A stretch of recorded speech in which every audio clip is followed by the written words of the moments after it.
Dilaporkan oleh Ormas Badik ke DPRD Kota Makassar, di mana salah satu hotel di Jalan AP Petarani diduga telah beroperasi tanpa melengkapi izin bangunan, seperti IMB, izin AMDAL Lingkungan, dan AMDAL Lalin. Komisi C DPRD Kota Makassar melakukan inspeksi mendadak atau sidak di Hotel Mercure pada Senin 2 Desember 2019. Dan berdasarkan berkas kelengkapan bangunan yang ditunjukkan pihak Mercure, ada beberapa berkas yang cacat administrasi. Seperti nama perusahaan yang tertera di IMB tidak sesuai karena telah melakukan perbaikan nama perusahaan. Begitupun di izin AMDAL Lingkungan dan AMDAL Lalin.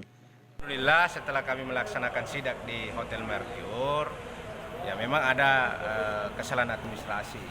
Kesalahan administrasi itu adalah nama perusahaan yang dicantumkan di IMB dengan izin-izin itu tidak berbeda dengan nama perusahaannya. Karena mungkin dalam proses penerbitan izin itu awalnya diajukan oleh PT Neo Telkom. Setelah terbit yang melakukan aktivitas itu adalah PT Ahmad kan ada PT yang satu. Jadi sekini ini adalah kesalahan administrasi. Nah hasil RDP nanti atau rekomendasi yang akan kami keluarkan di Komisi C meminta kepada pemerintah kota untuk segera membantu mengurus terkait dengan kesalahan administrasi itu.